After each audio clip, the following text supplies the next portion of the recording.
helps to spread the word about the show. Okay, who has seen any versions of the original by I can't say it. Lorca. Lorca's original. Seen the original. Very good. Who has seen any other plays by the wonderful Barney Norris? You, Barney Norris. Oh yeah, me too. Who has seen other productions by the wonderful company? Yeah, you've been in there. Yeah. Who has seen other productions here at the Omnibus?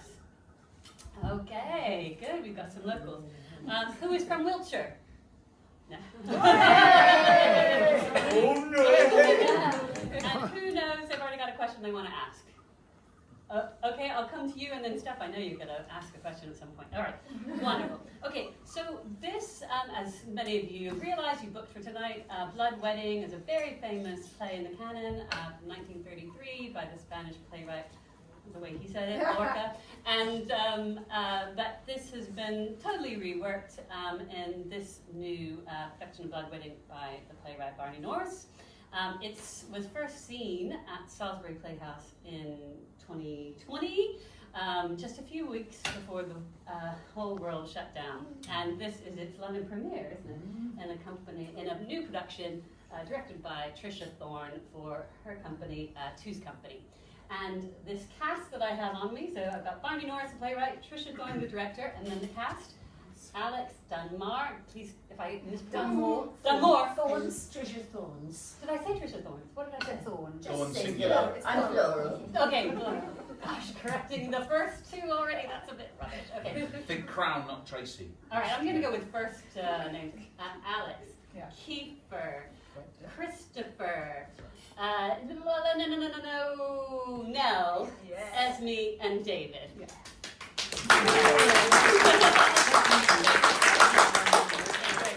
Okay, so we are obviously going to talk a lot about Blood Wedding and Barney, your work, and why you come to write it.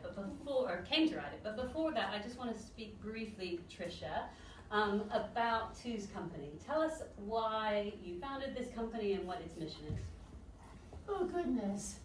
I founded the company because I wanted to write some plays that had been marvellously forgotten.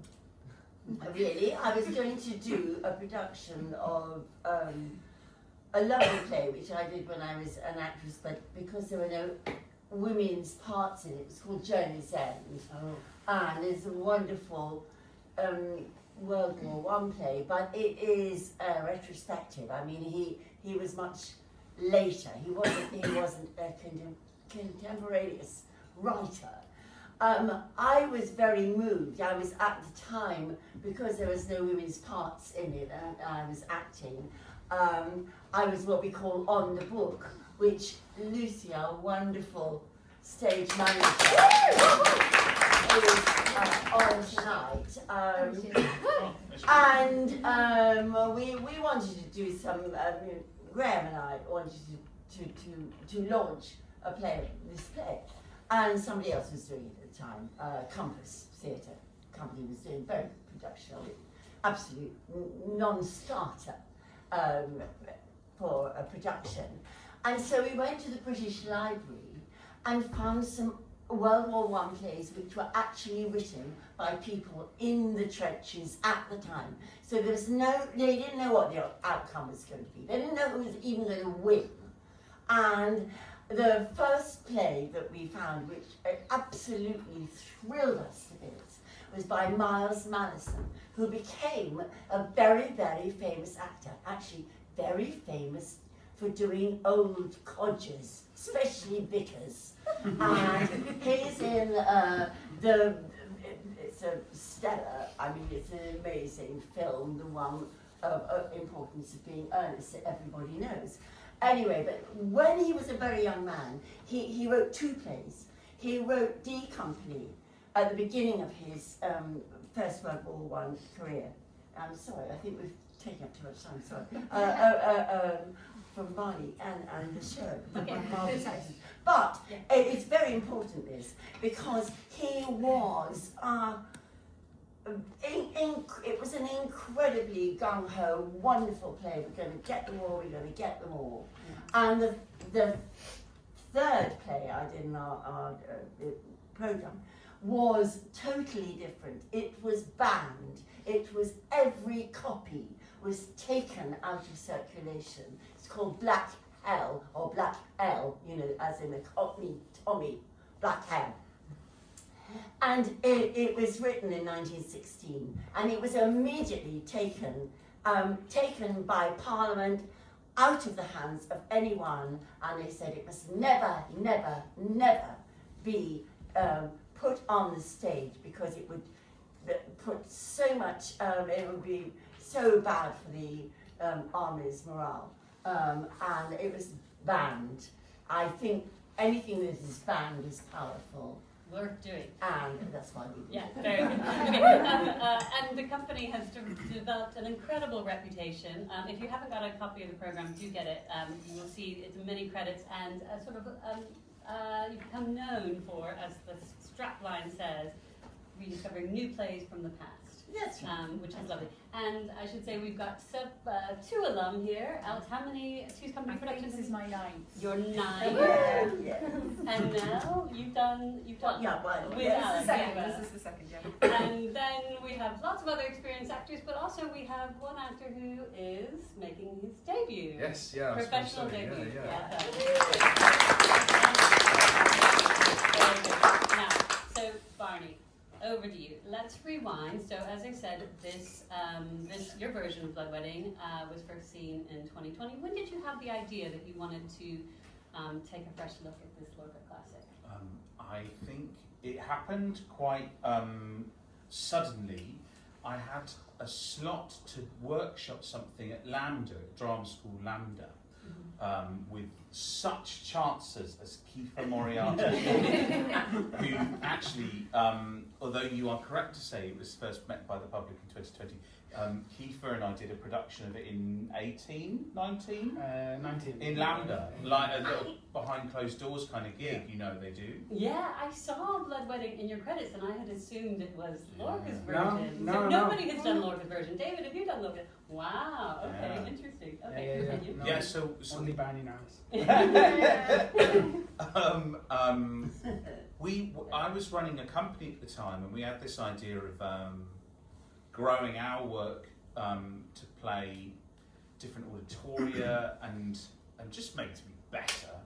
And I had this idea of let's spend some time with some plays that are really good, or some stories that are really good. And I got the chance to work with Ishiguro on Remains of the Day, and that was like a really great experience because that story obviously is really good.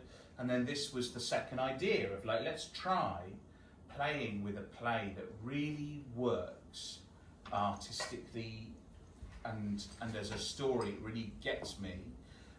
There's this fantastic kind of tectonic feeling of inevitability right through it, and it's got so much plot in it and story in it, and well, that's interesting because I just do like jokes about my mum. That's what I'd done till then, you know, like so plot, exciting, and yeah, it locked in quite late. I still don't honestly really know why it was this play, but like, or I think I've sort of worked some stuff out watching it again now, like as to why this play felt like a good idea. But also I did have GCSE Spanish. Okay. So maybe it was that. That was Easy confidence that my B in Spanish had given me. So, and it's not just set, obviously, in England. Wiltshire is so important as... Thank you for saying that. Well, and so much of your work is around Wiltshire, and you talk about the mythology of it. But I want to bring the actors into this too. Knowing... What do you love about Wiltshire? Well, that was what you love about Wiltshire, but I wonder, what do you think that resetting this story that, you know, takes place in 1930s Spain, how does making it an English story change it?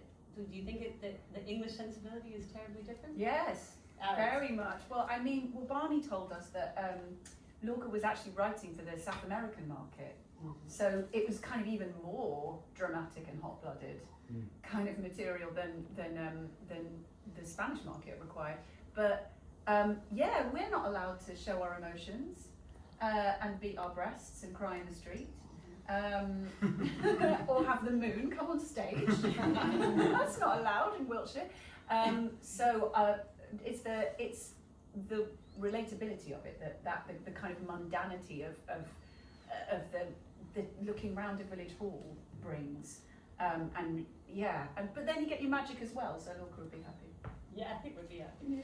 And other, Just to yeah, pick up on, so I don't want to talk too long, but I had this idea of cultural translation beyond the purely linguistic, because translating, if you translate Lorca's original into English, it's still nuts. Yeah. And I noticed that his box office receipts in his lifetime mostly came from South American theatres, and I thought it's interesting to imagine him as someone who, like, essentially was working in a tradition that hadn't had Ibsen happen to it, and that hadn't had, like, Strindberg make the woman turn her back on the audience, you know, and all that, and that psychological realism hadn't happened to Lorca because he was working in a tradition that emerges later as Borges and Garcia Marquez and people like this, right? And so that was the idea. Now, Lorca's on record saying he'd ripped off Synge's Riders to the Sea to come up with some of his, like, narrative, because there's this wonderful...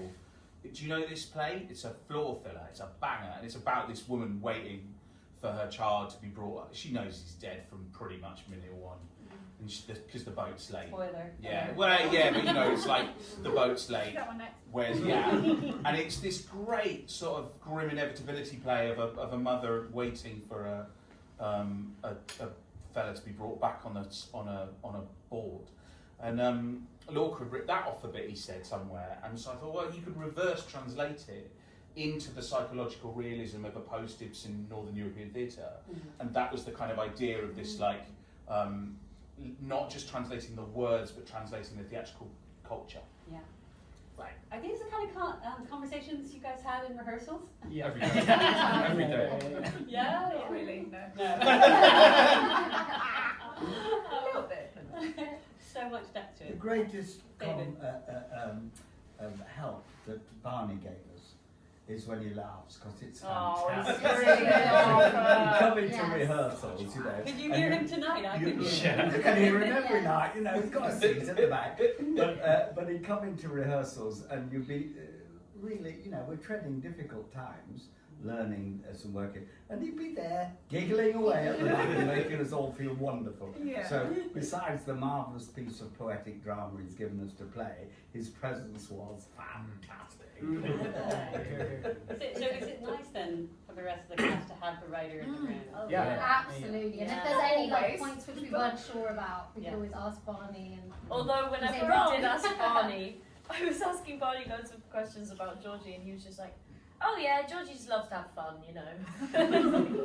Oh yeah, I want to come in on that one too, because then I came with, you know, I'd been reading it like you're doing, getting a bit intense, and so I said to Barney, I said, now, when he doesn't take them through his house, is it because it's so filthy? It's, you know, and Barney said, oh, that's interesting.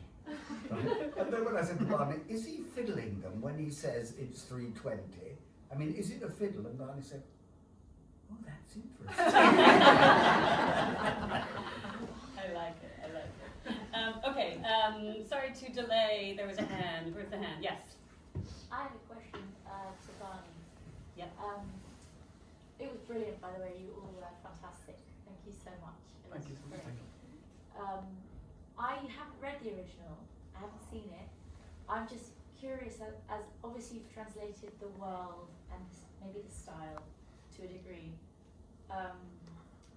But the structure, you said you love the plot. Like, is there a bit in the middle where someone talks, like a sort of monologue thing, or is like, did you like transpose the structure and then change everything else? That's the bit where the moon comes on. Yeah. Oh, it is. Mhm. Yeah. The moon comes on. Yeah, so in the span, like, so you're like an hour into these, like, very overwritten scenes, and he's wonderful, but like, like the opening line of the original is, "Oh, knives! When will they stop killing our children?" I think I know how this ends. No laughs, and a lot of like very heavy work, and like. After about an hour, right, all the characters you've sort of vaguely invested in, although none of them have names in the original, apart from Leonardo, who is Lee, Yes. and who doesn't fit into the social structure because he's the kind of Brit. So everyone else is known by their like social role, and he's called Leonardo. like the turtle. And and then they all clear off after an hour. 3 woodsmen come on, and they're sitting around a fire going, oh, looking forward to chopping down some more of this forest in the morning. You've never met them before or since. And then the moon comes on, and they go, fuck me, that's the moon. And then they run off, they're gone, and then the moon talks for about 10 minutes about, like, blood. And, like, you know, have you seen Escaped Alone? Carol's play Escaped Alone? It's like terrible rage, terrible rage. Oh my god, I love that bit. It's like that. Brilliant. And then the moon goes off and the play ends. Well, no, they go back to the main plot. They go back to the... I come back. Yeah. But it's so weird. So that was... That was that. Yeah, I mean, I love the... And do they die in a car accident in Lorca? They do die. They do But die. that's why they have to They have a fight. Yeah, knives. Nice. Another knife crime victim, it says the mother, you know, at the end. But coming back to this, did you have the original like next to you, and then just, or did you just kind of read it, think about it, and then go off and? Many versions of this happened. I did actually look at it in Spanish with my B in Spanish GCSE. Showing off. Yes, then I read some different translations, and you know, there are Irish versions which have been successful, and then there are more literal versions and whatever. Because and the Irish are allowed to show their emotions. yes. Then we did this wonderful exercise at Lambda where, because I was failing really, because I was thinking of setting it in the same year that it was set in Spain. Yeah. But culturally, that doesn't work anyway. John Berger wrote this book called Success and Failure of Picasso. It doesn't have a definite article. He talks about part of the weirdness of Picasso being he was a vertical invader from a peasant era, and that like Picasso is so weird to European art because to grow up in Spain was to grow up in a kind of vaguely medieval, pre-enclosure kind of peasant culture that was radically more primitive than the France that Picasso moves to and then scandalises with his vision. Anyway, so 1930s Spain is pretty old school, and so it doesn't work anyway, and I can't do the words, the past dialogue. I don't know what people talked like back then, you know, I'm not very strong on that. And then we were going to quit and sack it off, and then I did a workshop day where I made all the children of Lambda act it out with no dialogue at all. They just did the moves, and then you could just see the story. And it was so good, and it was like, oh, this guy's good at plotting, isn't he? Because I could tell she fancies him, and they are going to probably, yeah, they did get together, you know, and all that, you know. And they're like, you could just see it. It's so well. So then we just built it back up from that in the end. Okay. And did anything change between doing it in 2020 and doing it now in 2025? All but one of the actors. That's true. Yeah. I mean, I'm talking too much, by the way. No, it's about you. But this is what David was saying. No, actually, let's hear one from Kiefer. How much? Oh, yeah. Yeah, good. Yeah, good, right? I think, I mean, with the text, I think maybe 1 or 2 lines maybe have been changed, but really, it's fairly the same. The intention, I think, when we were doing it back then, because they had done this, because I wasn't in the workshop bit, I was just in the performance bit. So I think there was still an element of like hot off the press. Barney just kind of written this thing, and then we went to Wiltshire. We went up to the places and explored the places. So I think Which we did. You did? Yeah, no, not with all the company. Graham and I went up there when November before this year, and we went back to. We saw this. I know that from that place, which is where it's meant to be set, you can see the hairpin drive by the Priory. I could stand there. I could see the car park. I could see Lee's car had So gone. this is an actual village hall? yeah, oh yeah, Yeah. oh yeah, and And so that's a sort of really emotional. Yeah, That's really yeah, she's real. She's at a different village hall, and Brian Your Own Drinks is in Uphaven. Oh, really? It's a bit of a mix. So that's Uphaven, and that's Shawford, and that's Eddington. So like, Yeah, it's a so bit of it's a a bit of a collective village halls. We all need to go to Wiltshire now. Great for the Wiltshire Certainly. Tourism Board. Okay, other hand. Sorry, we're being very greedy. Yes, in the back there. You've got a question for Barney. I I love the production, by the way. Sarah and I came last week. Yeah. Hello. yeah. But so you answered it in a way when you said that the idea for this version came from the workshop. I was originally going to ask, like, what moment of the original text, like, was there a moment that clicked the play into a modern frame for you, or like let you into the adaptation, or did it block you because it's so different and it's so of another time? Like, was it actually just this one day? I just find it interesting that abandoning the play helped you find it in some respects. That's a good way to put it. I like that. Abandoning the play. Is that kind of how it happened? My memory, I do think it was quite blocky for a while. Because it's intimidating, isn't it? It's like such a famous piece of work. Yeah. It's like, yeah. And yeah, but I remember, you know the bit where Lee's just gone off and Georgie's having a moment and Rob comes out and gives her a hug and she goes, fuck off! I remember that, like acting, that it was probably Ethan and Matty, I think. Was Ethan in that as well? I think he was. And like, it was these two who I think were dating at the time. They were. And like, that moment felt so live and truthful to and contemporary, and they were just doing it with no words, and it was just this lovely, like, oh, that's so funny. it's the other one giving her a hug, and it's so like live. As to me, it's very funny, you know, and not that it's a funny moment in the play, but it is. No. You know. I want to hear a little bit more from Nell and Esme. I don't think we've heard too much from you. But your relationship as the one-time friends, both in love with the same man, so critical to everything that's happening in the play.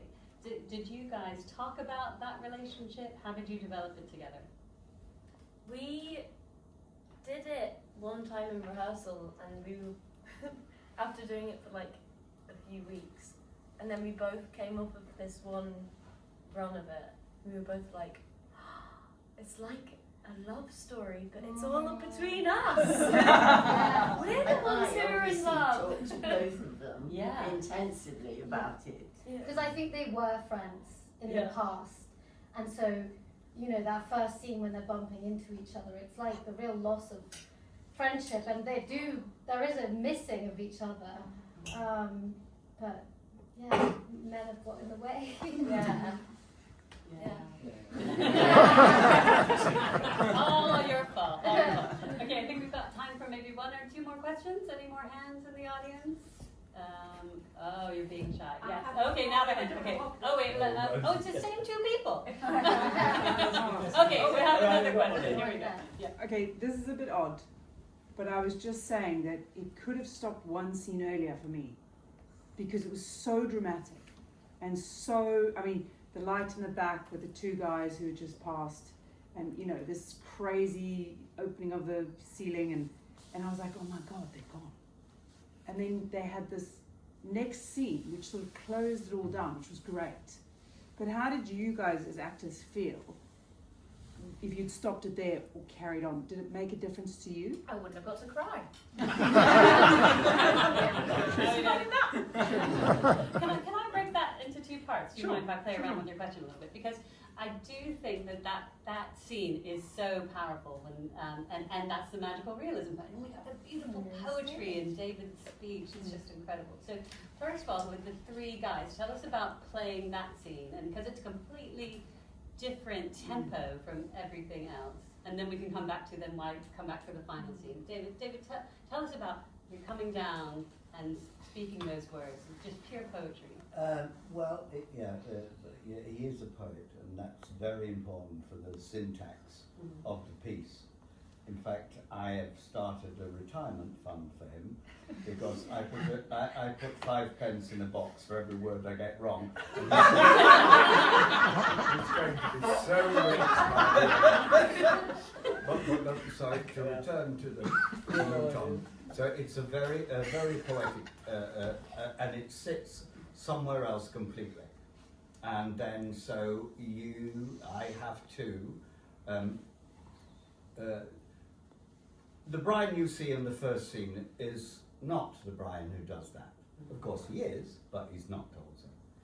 And so you are representing some completely different level of stuff. This will be silly to say, but also when I say to Nell, just before I go out and say, "You're sure you're happy, young lady?" He's a sensitive man who is aware of all kinds of stuff going on. And that long section is about the green man, the awareness, the function of society, socially and urbanly. So it's about a load of stuff, you know, and you can't allow it to put too much mud on your boots because it's a beautiful piece of poetry. It is beautiful. And it's all about the extraordinary and the ordinary, isn't it? Beneath the surface, as your character says, we're all worth noticing. Yeah. Yeah. Which is, I think, the central core of the whole thing. And in fact, I would say it was at the central core of one of the great things of the play. We have observed so much suffering in the course of our evening. And I think it's a kind of leveler about that, saying, just make sure that you are keeping your eyes, your ear, and your heart open. I think that's finally what it says. Okay, we're not going to and then to the boys, how do you feel coming on as corpses? Ghosts. I just think it's so gorgeous if you think of it as like if we were watching a film or something like that, maybe you would see the cars going around the wishbone bend and the flipping over and the fire and all that kind of stuff. And I think in theatre there's a beautiful thing that we can do that's a bit more than that. And having this scene, I think, paints that picture and gives us that feeling without having to see the shark, basically. You know what I mean? And I think that's why it's so beautiful. And it's a kind of a blueprint that's kind of been tried and tested throughout time. Because I remember you speaking a bit about links back to Greek tragedy in the messenger speech, and not showing all this violent tragedy, but still having this element of catharsis that carries through by hearing, all these terrible things that have happened instead of watching it happen. Well, the audience's imagination is far better than any film, I think. And you also then get that wonderful surprise in Alix Marker's set as well, with the hall splitting open, which is That's me and Esme putting yes. ropes. The whole thing. Would you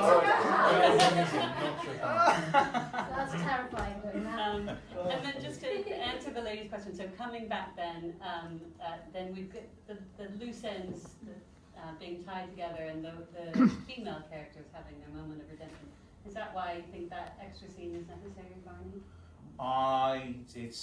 That's a Lorca question. Oh, okay, right. Ask Lorca. but in the original, that's the bit that he ripped off from Sing, because it's like later the same night, the mother is in this house, she kind of knows he's going to come back dead, she's waiting, the bride isn't there because she's run off, but the Danny figure is there. I can't remember who else is there in the original, but like it's later that night, and I was trying that, and for reasons I can't entirely remember that. Because they'd have been police and they'd have gone to a hospital. So like it just sort of like, where do we do this in a hospital waiting room? And so the 1 year later thing was me. That felt like where's the next place where we can gather them as a closing statement. And I think probably, I can't remember how many. Maybe there's 5 scenes in the original. But what's in my mind as I'm thinking about your question is this thing about 4-act structure in drama, where actually your emotional peak is end of Act 3, and then your Act 4 is, wasn't that horrid? And so essentially I think he's probably doing something similar to that, is like you hit that and then you've got a kind of estuary mouth out to the ocean, and that's the kind of 4-act structure broadly, so maybe it's a bit of that a little bit. But yeah, I put something in because to kind of reflect the rhythm of the original, but actually I have changed it because I just couldn't work out how they wouldn't be like police interviews and such. Okay, I like to end these things by having one question that everybody has to answer. But we're running out of time, so my question was going to be... Election. My question was going to be something like, tell me your favorite wedding anecdote. And if anyone's got a corker, you can bring that up. But more simply, coming back to the theme in the play, do you believe in fate? Or that there's just one soulmate? Fate. Yes or no? Fate. Fate. And fate or soulmates? Fate, soulmates, wedding anecdote. David? Fate. No. No? We are responsible for our own fate, despite the fact that life takes its own courses. I don't believe anything is predestined. Nice. Esme, choose what you want to answer. I do kind of believe in fate, but I think there are like several strands to what that fate could be based on your decision. Like there's not one set fate. I think there are several options which could pass by, maybe. No. I 100% believe in fate. Absolutely. Okay. To try and keep it concise, Christopher, yeah. there's an interesting thought experiment where if you repeat a break in a game of pool 1,000 times, the balls will always end up in the exact same space. And the idea is that if you repeat life 1,000 times, exactly how it has been since the Big Bang or since anything, you'll end up in the exact. I'll end up in this chair talking to you every single time over 1,000 times. So I do believe in fate, and no, I do not believe in soulmates. Fate? No. I can't believe this is his first. Far too clever. Yes, Kiefer. I think we make our own stories. I think we make our own stories. Alix. I would say I don't believe in fate, but I would really like to believe in karma. Yes, great. Yeah. I believe in angels. You can sing an ABBA song for us. Can I tell my favourite Wedding anecdote? wedding speech? It's a banger. It's a banger. No, okay. It's spoken by the bride. All names will be erased, and it goes. Let me tell you the story of when we got serious. We were quite newly together, and we'd gone for a dirty weekend in Bristol, and because we'd only just got together, we were having a lot of sex, and we weren't wearing any clothes at any time. And we finished having sex for a bit, and we thought we'd have some dinner. So we prepped a curry, we cooked a lot of chilli, and then he went off to the loo, and I heard this scream. And he came out and he said, "This is very embarrassing, but I'm in a lot of pain. I didn't wash my hands, and I don't know what to do now. I'm in agony. Can you help me?" So I went to the fridge. I got a pint of milk out of the fridge. I plopped his cock in the milk. We stood there and we thought, well, we're in it now. Isn't that a great wedding speech? No. Was it pasteurised? What's after? Do they keep? It's just such a great mental image, isn't it? Is that great? Okay, is the playtext published? Well, it is by a now defunct publisher called Oberon Books, who were eaten by Methuen. So if you write to Methuen, they might let you have one, or the Aid Books. I don't know. I've got one. Out there. I've got one online. You got one. I've got a Methuen one online. Oh, is it? Methuen do it? Yeah.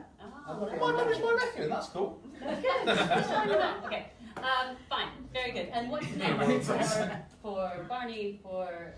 Oh, don't know yet. Don't know yet. Barney, do you know? I'm writing a musical with Sting. Yay! What's the musical? When's it on? It's called The Last Ship, and it's playing the New York Met next summer. Book your tickets now. Sure. If you need a Q&A, Sting and I. Oh, yeah. Yeah. Okay, audience, you've been amazing. You are now ambassadors for the show. Did you know that? So you need to go forth and tell everyone that they need to get themselves to the Omnibus before the 24th of May. Grab flyers in the auditorium, share on social media, come again, bring your friend, bring your nan, bring whomever. And now, when we give them all a clap, I'm gonna we're all gonna budge up and get a group shot. And for those of you on social media, please take a photo of that, share it at will.